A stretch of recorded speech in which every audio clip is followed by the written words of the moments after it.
So hello, everyone. My name is Tim Deep. I'm the Customer Success Manager for DCKAP.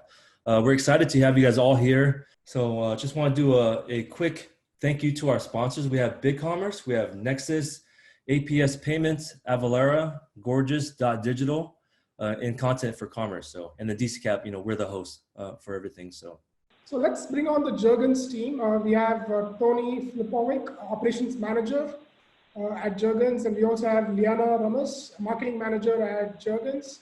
And joining them, we have Jason Flagg, Senior Manager, Enterprise Sales at BigCommerce, and also Gautam Ram, Account Manager at DCKAP, to discuss how Jergens launched the e-commerce site successfully amidst the COVID-19 pandemic. Yeah. Hey, Karthik. Awesome, thank you. So Tony, maybe let's start with you. You are the Operations Manager at JIS. And you're also on the Customer Advisory Board of Epicor, and also the past President of the P21 Lake Erie Users Group.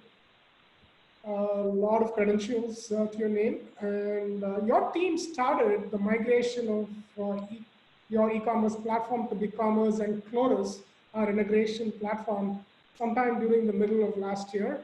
And you launched the website first week of April amidst the COVID-19 pandemic. Was it any different launching it right now as opposed to a normal time, or any thoughts there you want to share? Sure. And thanks again for hosting this event. Maybe hopefully we'll see you in Cleveland next year. I'll backtrack a bit and say COVID-19 did not affect our target go live date. We actually started this project 2-3 years ago when we started working on our content and so on. And really up until about a year ago that we feel we were ready to work with DCKAP, work with BigCommerce on launching our e-commerce solution. So we've been working on this for 2-3 years, prepping for this go live date. Between Leanna, myself, Matt was on a team. We added Ludmila Leskiv, which was our data person, to the team in that time frame. So we were prepping for this for a while. So the COVID-19 did not affect at all our go live date with e-commerce. Probably the one thing it did kind of throw into our lap is an opportunity that with everybody working remotely, our outside sales guys, we engaged more closely with them for them to work with our customers. And for example, one of the projects after go live is trying to fill out, say, a top 50 customer list and work with the customers and promote the site and the benefits and the user experience of the site. But it really did not affect at all our go live in our efforts. So we hit that target at least. Well, thank you, Tony. And you also brought an interesting insight in terms of content, and content you've been working on that for the last few years. That's really amazing. And content is a continuously evolving process. So let me bring on Liana here. Liana is the marketing manager at JIS. And the marketing at Jergens is something all of us look up to. You guys do great marketing across your different companies. So thank you, Liana. But the question I have is, how do you market during these times? It's a question a lot of people have, right? Hey, is this really a good time to market? Or what kind of marketing strategies do you follow under the current circumstances? Overall, our biggest things are our guarantee. We keep you running. We make sure we understand and know what our customers are going through. We want to make sure that we are there with them side by side, giving them insights, not only for their technical applications, but also ways that we're working through this. We're all in this together. And that was our main messaging when the stay-at-home order was changing some of our business schedules and some things like that. But overall, we want to know our customers and really market to them in a way that is targeted to them. So making sure we understand who they are, their buying habits, also making sure we understand if it's different types of customers, from a fabrication shop to a tool and die place. We want to make sure that we are really, really focused on their independent needs and really giving them the technical information they need to get through this, regardless of how their overall business is working right now because of the current pandemic. That's awesome. Know your customer, and I think that's very, very important. I also like your Jergens t-shirt. Thank you. All right, thank you. Thank you, Liana. I think that's definitely great insight, right? Knowing your customer. And let me bring on Jason Flagg, Enterprise Sales Senior Manager with BigCommerce. And we're really happy to be partnering with them to launch the JIS.com website. Jason, let me ask you this question. BigCommerce has been leading the way, offering a lot of perks to customers during these times. What initiatives are you offering to customers in this situation? Can you share some light? Yeah, great question. And thank you for having me on today as well. As you could imagine in hearing from JIS, there's a lot of different opportunities for customers, whether they're business to business or direct to consumer, have reached out to us. Some of our brands that are coming on, or merchants that are coming on and evaluating BigCommerce, we put some offers into the marketplace with some of our technology partners and agency partners like yourself. Everything from 3 months free, 0 transaction fees, some marketing toolkits, quick launch packages, help with SEO. There's a lot of different discounts out there and different ways that folks can get their businesses online. I'll post in the general chat today one of the links that shows our blog post, as well as the landing page we have spun up that shows a lot of those offers for any merchant looking to get online in a shorter amount of time. So it's taking your business from offline to online, and there's many offers rolled up into that. So definitely worth taking a look at today. Thank you, Jason. And BigCommerce blog is something all of us read, so definitely recommend everybody check that out. So. Yeah, well, I appreciate you reading it, and I know you contribute as well, so thank you. Thank you. Thank you, Jason. Let me bring on Gautam Ram, who's an account manager with DCKAP. He actually spearheaded the entire initiative in terms of launching the JIS.com website and also integrating it with the Chloris platform, integrating BigCommerce with Profit21 using Chloris. So Gautam, welcome. And can you share your experience in terms of launching the site? Was it any different launching? And what kind of e-commerce strategies do you recommend for customers during this time? Gautam? Yeah, hi Karthik. Thanks a lot, Karthik. Hi everyone. So giving you a brief on our journey with JIS, I think they've been it's been a great journey with them, and they're really great people to work with. And especially for this project, we worked closely with Liana and Tony, who had great expertise in their domain. So I think the journey has been really smooth. And in terms of in our experience launching the site for JS.com, I think we were really able to do this really smooth because of 2 major reasons. One was because we were able to prioritize what had to be done right from the start. So right after the business requirement document was signed off, we started looking into features that would require major customizations, especially in this project, items like dynamic pricing, synchronization of offline orders and quotes, synchronization of store credits, and making the search functionality better, and interactive CMS pages, a few examples of the things that we prioritized.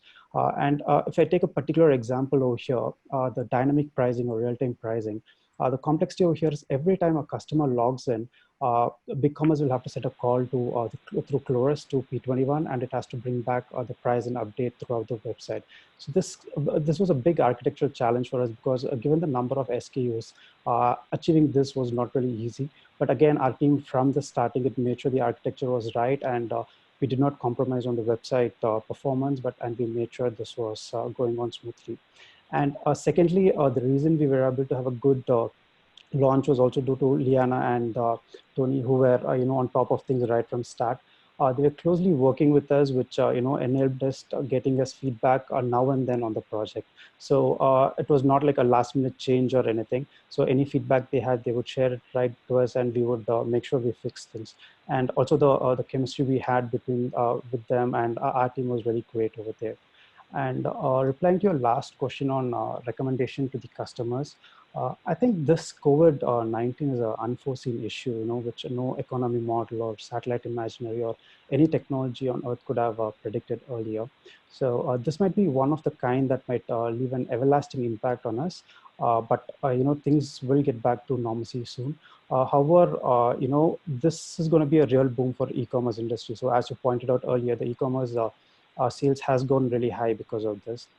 And the strategy that I would suggest to all B2B as well as B2C people would be like, this is the right time for you guys to invest more on, your e-commerce models, because going forward, this is what the economy is really going to be about. Because even people who are not really into e-commerce model are going to come back and start purchasing in e-commerce. And maybe rather than investing on brick and mortar model, investing in your e-commerce website would be a great thing to do. So those are my thoughts, Kathy.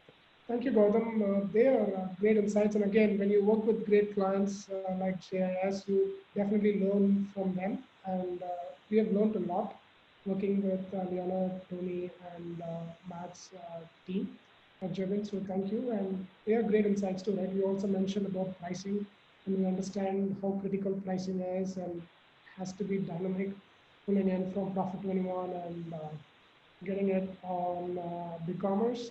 And thanks for sharing your insights in terms of e-commerce as well, right? So it's definitely a mix. Things are going to change.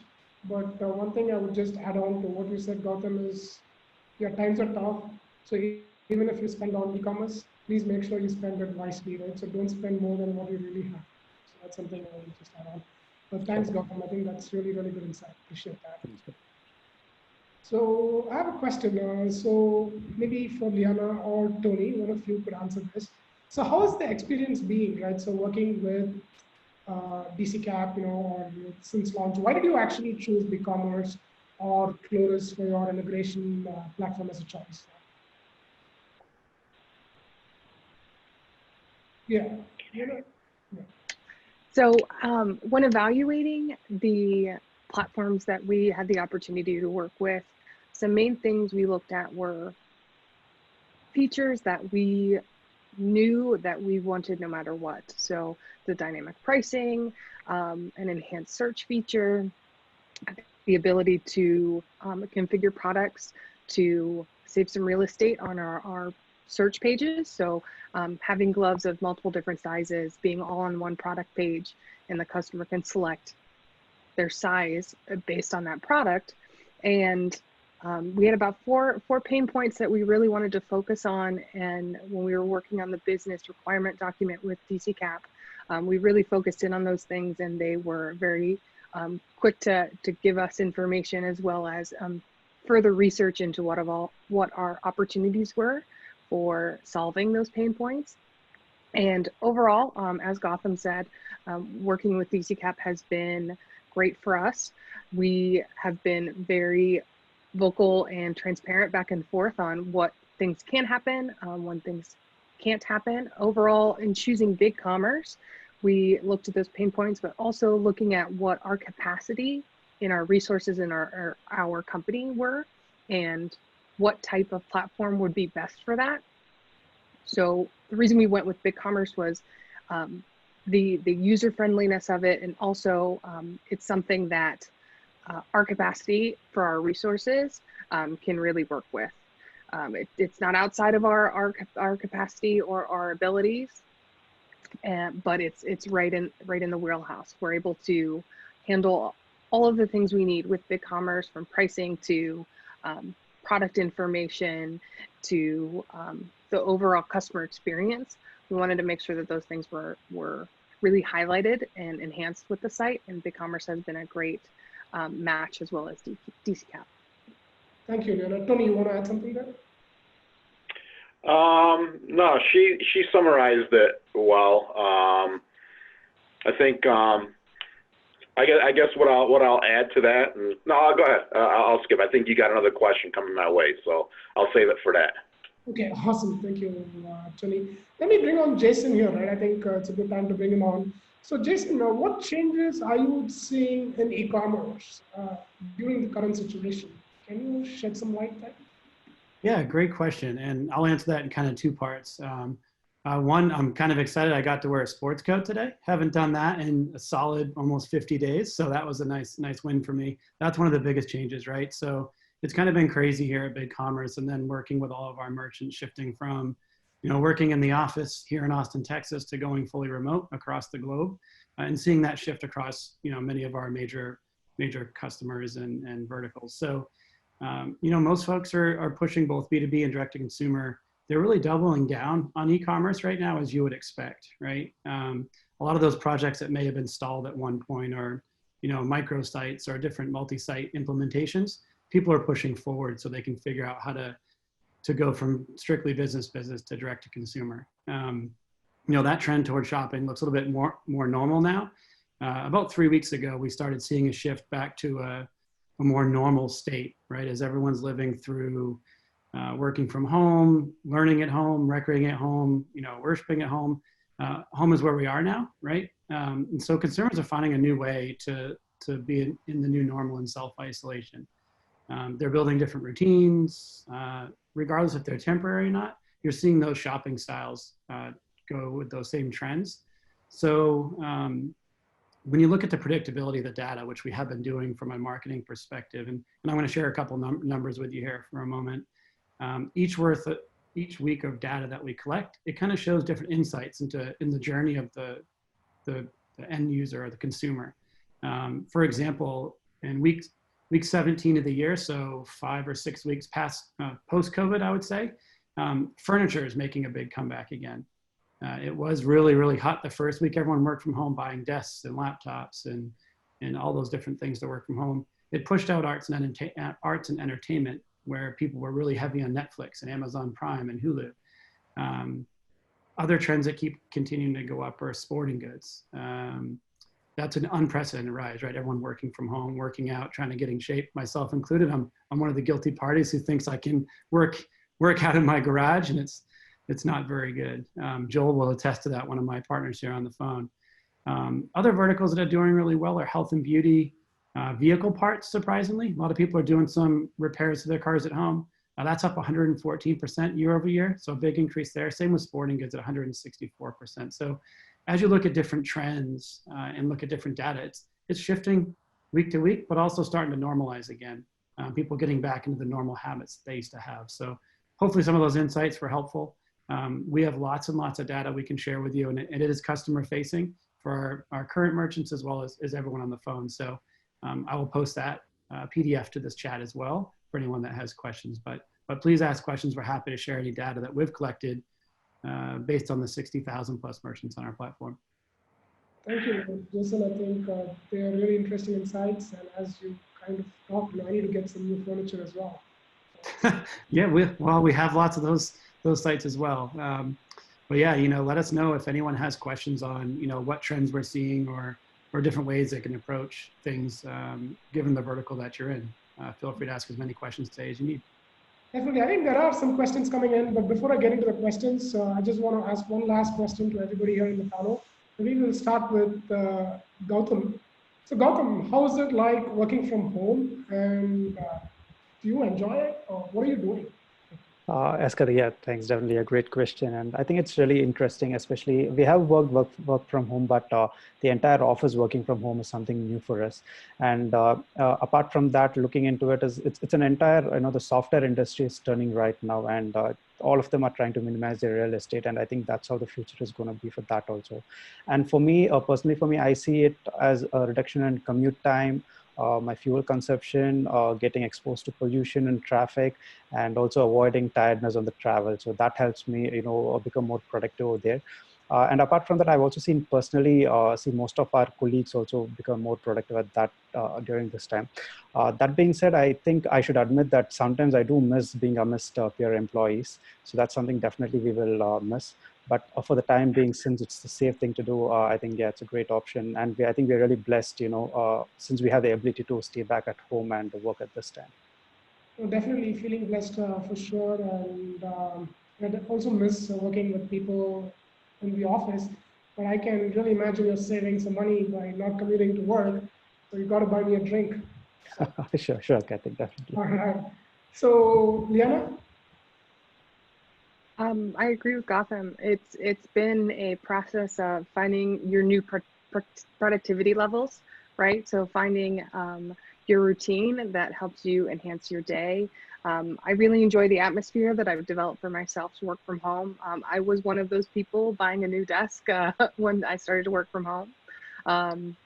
And really making sure you put yourself in an atmosphere that helps you stay focused. I have a couple pets that like to be great coworkers on my desk all day, but really finding a way to focus in and get things done. I'm definitely going to look forward to going back into the office because my department really works best with the insights and the information that other departments provide and can really give to enhance what I do. So not having that person a couple desks away from me, I do miss that. However, you know, it's been great to see the levels of communication rise and see everyone really coming together to help make sure we're all on the same page. Thank you, Leonard. Tony, how are you enjoying it? Are you learning something new? Well, I'm on the opposite side because I've been in the office every single day. So as Matt mentioned earlier, you know, we got our warehouse guys, we have our consignment delivery drivers in every day, and it's important to have at least one person in the office because there's always something. There's still mail coming in. There's still different things that happen in the office that you need to have somebody present. So, but I'll answer it from that standpoint. I think, in my opinion, I think we're making do. We're making the best of the situation. In the distribution business, we're handling thousands of transactions a day. And when everybody's in the office, it's a beehive of activity going on around here. We are missing out on all of that. So I think we're making do. We're making the best of it. We're keeping our heads above water. But if we're going to be the best that we can be, I think our biggest asset is the people and the team we put in place and how we work together. So we're making this work, but it's not optimal, especially for a distribution company. Those thousands of transactions, we're dealing in time frames of days, if not hours in some cases. And when everybody's in the office, it makes that a possibility to handle those effectively and take care of that customer and provide that customer experience that they expect of us. So it's been challenging, but we've made it work.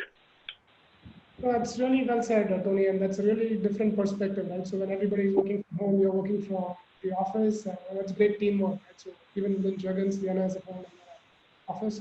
So that's amazing. So thanks for sharing those additional insights with us. Jason, are you doing anything different? Yeah, I'm really enjoying work from home. Personally, I travel a lot for work, and I probably shouldn't say this with Joel, my VP of sales, on here with me, but I'm getting a whole lot more work-life balance, right? So it's been nice to be able to get home every night, just outside of coaching sports for my son. But you know, having all my meals with my son here, being home, I think it's time I haven't been able to get back in the last couple of years. I'm probably busier than I've ever been, and I'm finding that the meetings are much more meaningful, and there's a lot more action items coming out of them. So from a company perspective, it's been great. I think we're getting a lot of things done to help our merchants and ensure the customer first mentality that we have at BigCommerce. And then on the personal side, I think it's been great to get more time at home and not be on the road as much. So I'm loving it. It will come to an end at some point in 2020, I'd imagine, as Texas opened up some of the retail today, you know, so I think we'll slowly see some of that transition back, but it's been good so far. Well, thank you, Jason. Yeah, it's probably the best time one can ever get. So yeah, that's amazing. And yeah, we have some questions come in, right? So we have a question from Tamara Morris. And how did JIS choose BigCommerce over Magento? I understand that DCKAP works with both. So, Tony or Liana, one of you want to take it? Tony? Yeah, so as I said earlier, for us, it was really understanding what the platforms could do and what our capacity was as a team inside of our business, what we would be able to handle regularly, and if there were some change in the team, how the adaptation would work for any new team members. And we felt that BigCommerce fit what our team was able to do. It allowed us to really focus in on specific aspects of the e-commerce site that we really wanted to make sure were great. And overall, yeah, we wanted to make sure that the platform matched our resources and capacity. Oh, absolutely. Let me also add on to that, right? So as you rightly pointed out, DCKAP works on both platforms, and we are platform agnostic. We actually have Rodrigo Neves, who's a technology officer at Midland Scientific. He is going to be talking about Magento, right? So they launched, in the process of launching a site on Magento. And yeah, so, and they're also using the Chloris integration platform. So, but thanks, Liana, and I hope that answered the question. And there's another question which came in too, right? So maybe I'll ask Tony, right? So now that you guys have launched the website, now what are the next steps with JIS, right? So what is the next step? Yeah, the next steps on it. So, you know, our goal of launch was to improve our overall customer experience with it. So we're continuing to streamline the operations, the back and forth operations between it. So the front end customer experience and everything that happens on the back end. I mentioned content earlier. So when we started this, when we initially started our old site, we had 1 million records on there. We pared that down to 500,000 that we were comfortable with. With BigCommerce, we created standards. You know, one of the bonuses of this project is, as the team, Leanna, Ludmilla, and I, you know, sat together for hours each week. We put together a kind of a system, a content package that we applied item product standards to that we're importing in. So we have 127,000 items right now, and that is being built. We're increasing that weekly. So we're continuing that process. So we hit the threshold we wanted to hit to, but we want to get back up to that 500,000 item count on our website, and that's what we're working towards. So prioritizing those, which standards, which imports, and continuing to build out kind of our content package that we've designed. Thank you, Tony. I mean, that's great. Always focus on content. That's amazing. And we have a lot more questions coming in, but unfortunately, we are out of time. And I want to thank all the panelists. You guys have been really, really great. This has been a very, very insightful session. So I'd like to thank all of you. Thanks to Tony, thanks Liana, thanks Jason, and thanks Gautam for your great insights and e-commerce trends you guys are seeing. And I also want to thank Matt Strawn, General Manager of Jergens, for his thought leadership as well. So this has been a great panel and a great session. Thank you, everyone, and thanks for joining.